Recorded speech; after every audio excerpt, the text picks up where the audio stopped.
В этом году, 5 октября, нашему сотрудничеству в рамках форума исполнилось 30 лет. За этот период совещание по взаимодействию и мерам доверия в Азии, как многосторонний форум, охватывающий разные цивилизации и регионы, прошел последовательный путь от концепции до создания эффективной платформы для диалога и сотрудничества в области безопасности в азиатском регионе.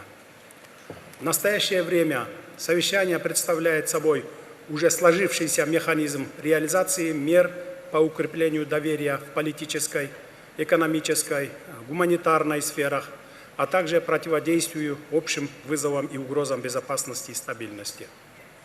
Кыргызская республика, как одна из стран, стоявшая у истоков основания совещания по взаимодействию и мерам доверия в Азии, принимает активное участие в ее деятельности. Мы твердо придерживаемся целей и принципов совещания по укреплению взаимного доверия, упрочнению региональной безопасности и развитию конструктивных отношений и дружбы между государствами-членами, входящими в наш формат. В данном контексте Кыргызстан всецело поддерживает решение Казахстана продолжить миссию председательства в совещании по взаимодействию и мерам доверия в Азии, что позволит реализовать намеченные планы, нацеленные на повышение эффективности его деятельности. Кыргызстан поощряет усилия по расширению регионального сотрудничества, которое будет способствовать межцивилизационному диалогу и укреплению взаимопонимания между странами азиатского региона. В этой связи мы приветствуем решение государства Кувейт присоединиться к нашему совещанию в качестве государства-члена. Желаю кувейтской стороне плодотворного и взаимовыгодного сотрудничества в совещании по взаимодействию и мерам доверия в Азии. Уважаемые главы государств и правительств, мы высоко оцениваем усилия председательства Казахстана, направленные на институциональное развитие совещания по взаимодействию и мерам доверия в Азии, и приветствуем начало запуска процесса трансформации совещания. Исходя из базовых целей, позитивного опыта, накопленного за прошедшие 30 лет, и стремления стран-участниц к более тесному сотрудничеству, совещание в перспективе должна преобразоваться в полноценную организацию по сотрудничеству и безопасности в Азии. Широкая географическая представленность, огромный совокупный торгово-экономический, инвестиционный и человеческий потенциал вполне позволяет совещанию по взаимодействию и мерам доверия в Азии создать сообщество устойчивого развития на азиатском пространстве. Кыргызстан готов принять активное участие в этом созидательном процессе и вносить свой посильный вклад. Уважаемые коллеги, сегодня на пространстве нашего формата сохраняются традиционные вызовы и угрозы безопасности, которые проявляются в новых гибридных формах. Мировая экономика, не успевшая еще полностью оправиться от влияния коронавирусной пандемии, сейчас переживает новые шоки из-за международной напряженности. К сожалению, существующие авторитетные региональные организации не в полной мере стараются реализовать имеющиеся возможности и механизмы для упреждения конфликтов, напрямую влияющих на стабильность в регионе. Проблема безопасности в глобальном мире вновь призывает нас к созданию и углублению доверительного сотрудничества в обеспечении комплексной и устойчивой системы безопасности и стабильности на двустороннем и многостороннем уровнях между государствами региона. В этом процессе целесообразен глубокий анализ эффективности деятельности региональных организаций и структур в части, касающейся реализации уставных целей и задач, а также договоренностей, достигнутых на высшем уровне. Это касается и совещания по взаимодействию и мерам доверия в Азии, процесс совершенствования которого должен сопровождаться действиями и мерами, основанными на анализе и прогнозах развития региона, его потребностей и проблем.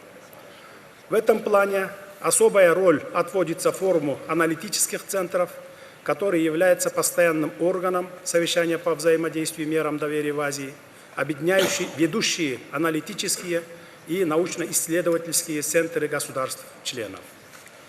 Считаю, что проблема обеспечения безопасности в регионе, вопросы содействия восстановлению Афганистана, реализации крупных региональных инфраструктурных проектов в различных сферах жизнедеятельности стран должны оставаться приоритетными задачами в рамках нашей площадки.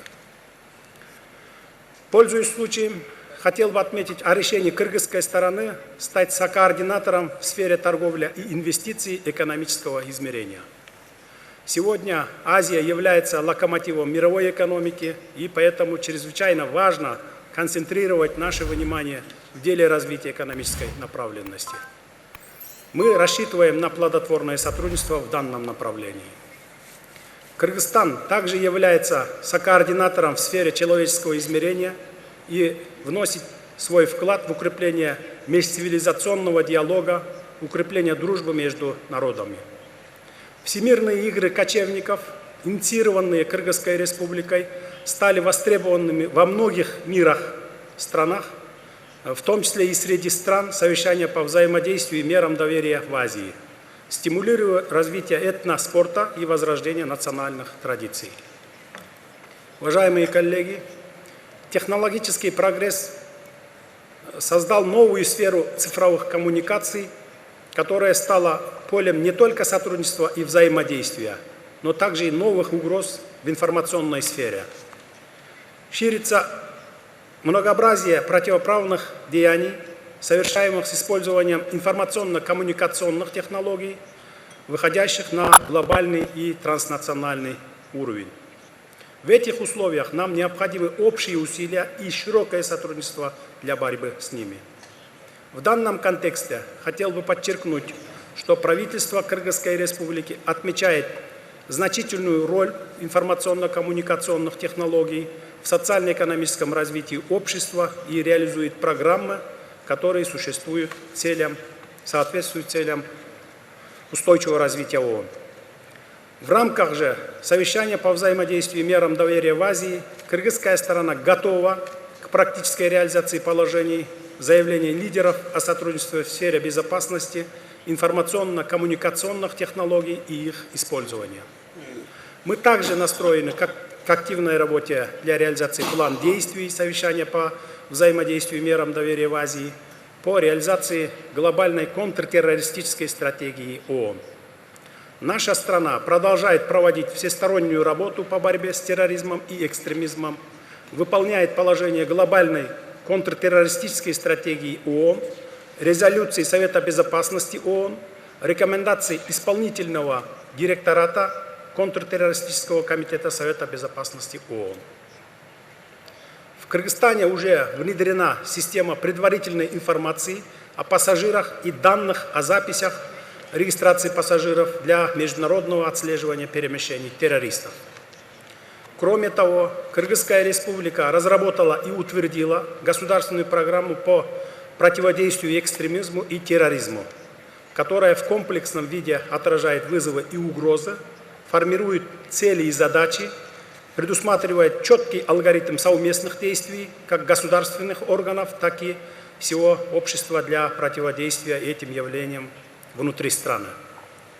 Мы стремимся внести свой посильный вклад в общее дело ООН по обеспечению мира, глобальной безопасности, устойчивого развития и социального прогресса во всем мире. В этой связи с целью привлечения внимания ООН и всего международного сообщества к проблемам малых государств Кыргызстан выдвинул свою кандидатуру в непостоянные члены Совета Безопасности ООН на период 2027-2028 годы. Рассчитываем на поддержку нашей кандидатуры. Кроме того, мы призываем активизировать международные усилия не только для борьбы с терроризмом и экстремизмом, но и против транснациональной организованной преступности, занимающейся незаконной деятельностью в сфере оборота наркотиков и оружия, торговли людьми, отмыванием преступных доходов и в киберпространстве.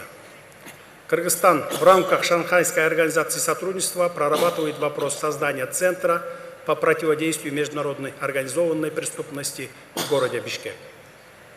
Уважаемые главы государств и правительств, еще одним новым направлением политики безопасности является как противодействие негативным изменениям климата на Земле, так и адаптация к ним. В последнее время в разных регионах мира, включая и пространство совещания по взаимодействию мерам доверия в Азии, наблюдались природные катаклизмы в виде наводнений, селей, оползней и землетрясений, которые повлекли большие разрушения и человеческие жертвы. У нас нет иной альтернативы, как приспособиться к этим сложным природным процессам. Наша страна проводит активную политику, направленную на сдерживание и смягчение негативного климатического влияния на природу, в особенности на ледники и биоразнообразие, и выдвигает важные международные инициативы.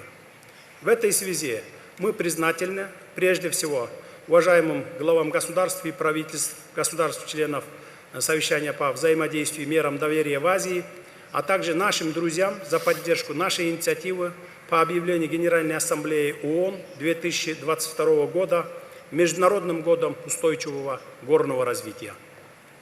В Кыргызстане текущий год объявлен годом защиты горных экосистем и климатической устойчивости. В целях дальнейшего продвижения повестки устойчивого горного развития Кыргызстан выдвинул инициативу по объявлению 2023-2027 годов пятилетием действий по развитию горных регионов, и мы рассчитываем на вашу поддержку этой созидательной идеи. Уважаемые участники саммита, в заключение хотел бы отметить, что сообща мы сможем добиться решения стоящих перед нами вызовов по сохранению мира и безопасности, обеспечению устойчивого развития государств, включая улучшение уровня жизни и благополучия наших народов. Хотел бы еще раз подчеркнуть, что Кыргызстан придает важное значение процессу развития и трансформации совещания как одной из современных форм регионального сотрудничества во имя достижения общей и неделимой безопасности в Азии. В связи с чем выражаю уверенность, что роль и значение нашего формата будет увеличиваться и крепнуть, а ее актуальность только возрастать. Завершая свое выступление, хотел бы еще раз поблагодарить казахстанскую сторону за прекрасную организацию нашего заседания, радушие, теплоту и гостеприимство, а также пожелать успешного председательства в совещании по взаимодействию и мерам доверия в Азии. Уверен, что итоги сегодняшнего 6-го саммита станут важной вехой в истории развития совещания и внесет практический вклад в обеспечение мира и безопасности в Азии. Пользуясь случаем, выражаю свою признательность всем государствам совещания по взаимодействию и мерам доверия в Азии за поддержку нашей кандидатуры в члены Совета по правам человека